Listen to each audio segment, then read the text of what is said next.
Pour comprendre ce qui s'est passé au moment du Maboul, dans cette paracha de Noah, dans ce déluge qui est tombé, je vais rappeler rapidement ce que j'ai déjà eu l'occasion de dire dans des différents shiurim, entre autres dans l'Ech Lecha de l'année dernière. Ce qui est très important de savoir et de comprendre, c'est que que se passe-t-il au moment de la création? Au moment de la création, on assiste à la chose suivante. Adam Arishon a été créé, c'est ce que la Torah nous dit, et voilà que Adam Arishon siège après sa création dans le Gan Eden. Et là, effectivement, on a une question qui devrait tous nous interpeller. Le but de la création, c'est Hachem veut faire du bien. Mais il veut faire un bien complet où le fait est que l'homme ne se sente pas qu'on lui fait des cadeaux, mais qu'il mérite. C'est la raison pour laquelle le bien et le mal ont été créés. C'est-à-dire que de manière à ce que l'homme ait un choix et qu'il ait l'impression qu'il mérite ce qu'il reçoit. Or, dans ce cas, question qui va nous sauter à tous aux yeux, c'est comment se fait-il que Adam Arishon est créé et mis directement au Gan Eden s'il ne l'a pas mérité? Pourquoi se trouve-t-il au Gan Eden? Puisque le but de la création, c'est que les gens méritent ce qu'ils reçoivent. Donc, comment se fait-il que Adam Arishon se trouve au Gan Eden? Et la question va dans l'autre sens. Comment se fait-il qu'il y a des forces du mal qu'on appelle le Nachash, le serpent? Ce mot Nachash qui est utilisé, serpent, et en fait fait allusion aux forces du mal.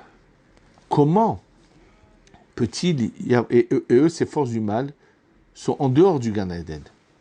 Surtout que le Harizal, la Kabbalah nous éclaire là-dessus et nous explique que de l'extérieur du Gan Eden, il va constamment chercher à faire trébucher ceux qui se trouvent à l'intérieur du Gan Eden.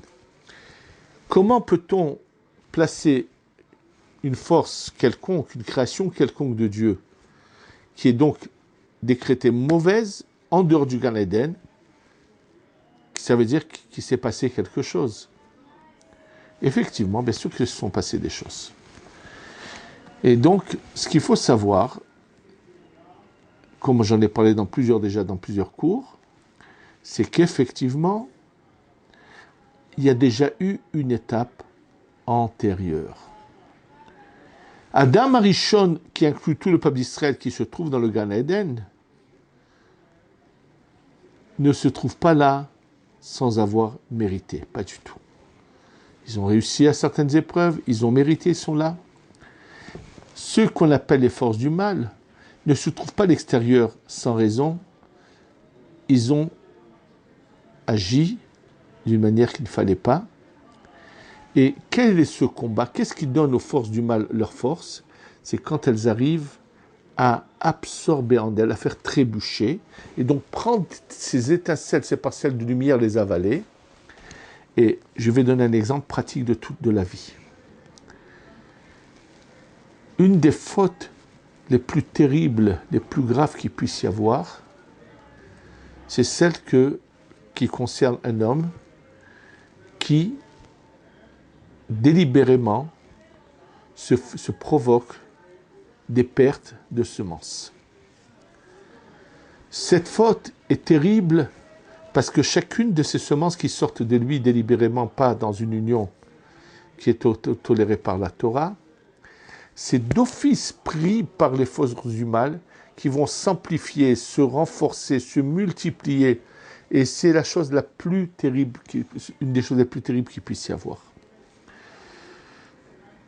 Et bien sûr, la teshuva, c'est de lui faire revomir tout ce qu'il a avalé, de lui reprendre tout ce qu'il a pris de mal, tout ce qu'il a pris, de lui faire ressortir.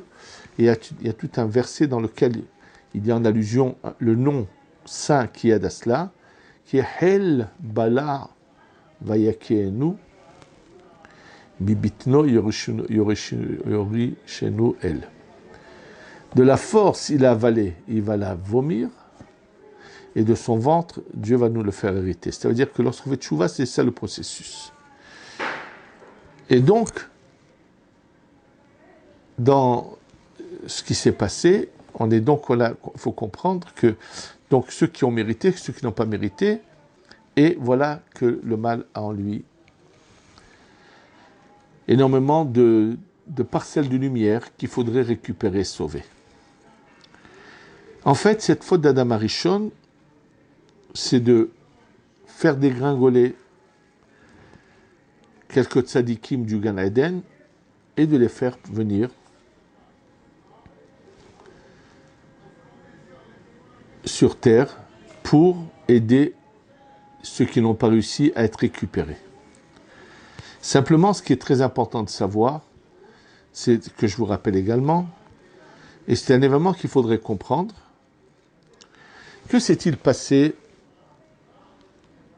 au moment de la faute de Adam Arishon?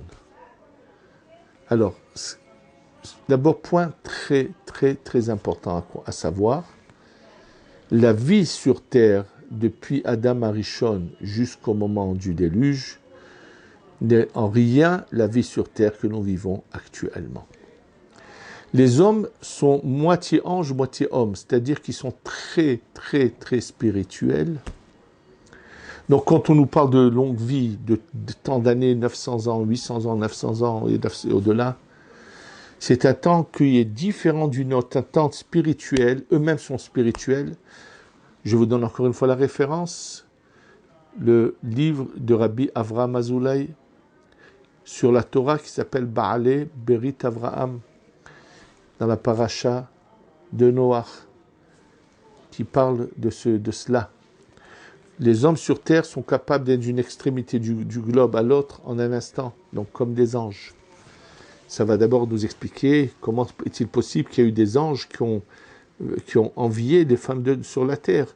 Si les femmes étaient aussi matérielles qu'elles le sont aujourd'hui, aucun ange de là-haut pourrait avoir une envie quelconque, ça n'a aucun lien, aucun rapport. L'homme sur terre, c'est-à-dire la dégringolade de Adam Arishon et de tous les êtres jusqu'au moment du Maboul du déluge, on pourrait dire, à mi-chemin entre ange et homme. Ce serait vraiment une sorte d'étape intermédiaire. Donc maintenant, ce qu'il faut comprendre, c'est que cette période-là n'est pas une période de réussite. Et là, il y a des tzadikim, mais eux ne veulent pas prendre de responsabilité, ne veulent pas s'engager à sauver leur génération. Un des exemples que je vais vous citer, c'est Hanoch. Hanoch, qui lui ne vit que 300 ans, 300 et quelques années, où il est dit, il a été pris, il devient un ange au ciel, et nous dit le Harizal, que Hanoch, au moment de sa mort, a dépassé le niveau de Moshe Rabbeinu. Mais il n'a pas voulu prendre de responsabilité par rapport à sa génération. Lui, comme ils sont à mi-chemin, lui, il n'a aucun problème à remonter. D'ailleurs, ça nous explique comment Dieu cause avec les êtres, les êtres qui vivent sur terre, comme le ramène le Rachaim Akadosh, puisqu'ils sont presque au niveau d'ange. Et en fait, il y a eu une première dégringolade en espérant que ça suffirait pour récupérer tout ce qu'on pourrait récupérer en bas. Et voilà que ça ne suffit pas, ça ne marche pas. Le mal continue à dominer et au contraire va s'amplifier encore plus. Les tzadikim qu'il y a, eux restent des tzadikim, mais la masse pour laquelle ils sont descendus, au contraire, aggrave leur situation. Et il va se passer un phénomène, c'est qu'au moment du Mab, après, c'est-à-dire que Noach, il rentre dans la Teva, dans cette arche, et quand il en ressort, c'est un autre globe terrestre qu'il découvre. C'est-à-dire qu'entre-temps, il y a eu une chute de niveau, et l'homme est complètement matérialisé, la longueur de la vie a diminué, c'est tout à fait une autre. C'est fini ce déplacement d'une extrémité de la Terre en un instant, ça n'existe plus. La vie sur Terre est complètement matérialisée comme nous la connaissons. Mais cet événement a commencé qu'après le Maboul. Donc, ce qui est un peu obscur pour nous, cette période de Adam Arishon jusqu'au Maboul, c'est Adam Arishon après qui quitte le Gan Eden, qui reste quand même à mi-chemin. Et comprendre pourquoi fallait-il qu'il y ait encore une chute supplémentaire pour que commence la réparation.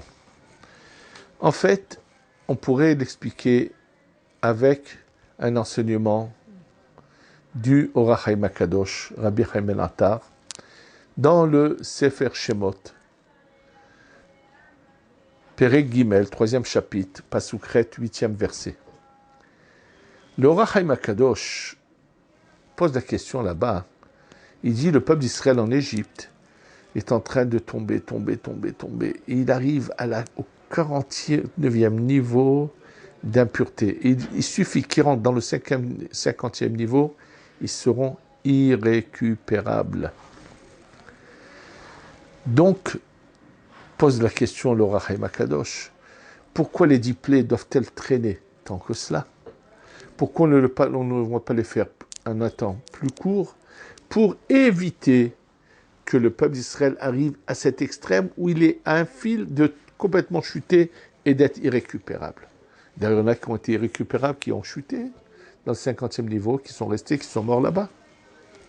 Pourquoi n'a-t-on pas fait la sortie d'Égypte quand ils étaient qu'au 45, 46, un niveau avant cet extrême? Et là, nous enseigne le Or HaChaim HaKadosh que, en fait, ce qui a fait que Moshe Rabbeinu va pouvoir ensuite arriver jusqu'au 49e niveau de la Bina, ce qui va lui donner cette possibilité, c'est le fait que soit descendu, les bénédictions soient venus jusqu'au 49e. C'est-à-dire que s'ils étaient descendus jusqu'à 45, Moshe serait monté qu'à 45. 46, 46. Quel rapport? Tout simplement. Pour monter, c'est par la récupération. En récupérant ces parcelles de lumière, plus elles sont dans la profondeur des abîmes, plus quand on les récupère, ça va nous donner la possibilité de monter beaucoup plus haut. Et donc, Moshe fait partie de ceux qui ont décidé qu'ils devaient se sacrifier pour les autres. D'ailleurs, qui va être le Mashiach? C'est Moshe. Ce ne sera pas Hanor. C'est ceux qui vont accepter de descendre encore plus profond. C'est que les premiers ne veulent pas descendre tellement en profondeur pour récupérer, mais ça ne marche pas. Impossible de travailler comme ça. Donc il y a cette deuxième étape. À quel moment ce Nachash va-t-il rejeter tout ce qu'il a pu avaler? Alors pour le comprendre, je vais vous ramener ce qui est marqué dans Parashat Vaera et avec ce que dit le Zohar là-dessus. Dans la Parashat de Vaera, dans donc, le Sefer de Shemot et de Shemot, avant les 10 plaies, Akadosh Baruch Hu, Dieu demande à Moshe d'aller avec Aaron chez Pharaon et demande que le bâton de Aaron soit jeté et devienne un serpent. Et c'est ce que vont faire d'ailleurs tout de suite les entourages de Pharaon, qui sont ces grands sorciers, qui sont la force de son royaume, vont prendre des bâtons, vont les jeter, vont devenir également des serpents. Et là, il se passe que le serpent, le bâton de Aaron qui est devenu un serpent redevient un bâton et va avaler ces serpents qui ont été faits par les sorciers de Pharaon. Et le Zohar de poser la question suivante. Akadosh Baruch Hu, Dieu savait pertinemment que chez Pharaon, il y a une force de mal, de sorciers, qui sont capables de transformer des bâtons en serpents. Donc pourquoi demande-t-il à Aaron de le faire? Ça ne va pas les impressionner. Eux savent le faire, ils l'ont fait tout de suite, sans problème. En fait, ça va nous permettre de mieux comprendre, de réfléchir un peu plus. Pourquoi Dieu choisit qu'un bâton devienne serpent? Et pourquoi c'est la facilité qu'ils ont eux à le faire? Le Zohar nous explique qu'en fait, le but de cette action est un seul. Ce n'est pas d'impressionner Pharaon et ses sorciers, mais c'est le symbole du du bâton de Aaron, qui est devenu serpent, et quand il redevient bâton, qu'on appelle Etz en hébreu, il va avaler les serpents qu'il y a autour. C'est-à-dire que la descente au plus bas est arrivée, on est arrivé au plus bas des niveaux. Et maintenant, on va commencer le travail qui est le but de la création, d'aller récupérer tous ceux qui ont, pas tous, mais on ne sait pas combien, en tous les cas, une partie de ceux qui sont récupérables, qui ont échoué dans cette étape antérieure à la création du monde. Que se passe-t-il après le Maboul, après le déluge? Dans cette même paracha de Noach, on va nous parler de la naissance d'Abraham. Qu'est-ce que cela veut dire? On va nous parler de cette partie de Adam Arishon qui est prête à se sacrifier et à descendre au plus bas. Noach n'a pas voulu le faire avant le Maboul. Il ne veut pas se sacrifier, mais il va être mis devant un fait accompli. Il ne s'est pas voulu descendre au plus bas, aller les chercher, les récupérer. Tu vas te retrouver comme dans cette situation. C'est ce qui se passe quand il sort, il sort de la Teva, il voit le changement incroyable du monde qui s'est complètement matérialisé, qui n'a rien à voir avec ce qu'il a connu avant de rentrer dans la Teva. Et là, on nous annonce la naissance d'Abraham, qui est la réincarnation de Adam Arishon, prêt à descendre au plus bas. Ça va commencer par Abraham, Yitzhak, Yaakov. On va remettre les bases en place. On va préparer un travail et qui va aboutir au moment où va se déclencher le processus de la sortie d'Égypte. Les 10 plaies en question, on va le voir tout de suite à quoi elles correspondent. Avant de commencer ces 10 plaies, va commencer une action qui, en se faisant ici, elle se fait là-haut. C'est-à-dire que tout ce que le serpent, qui est la force du mal, a avalé, a ingurgité en lui, non seulement dans cette étape antérieure à la création du monde, et ensuite, pendant cette période de Adam Arishon jusqu'au Maboul, va commencer le fait inverse, va commencer à sortir de lui tout ce qu'il a avalé.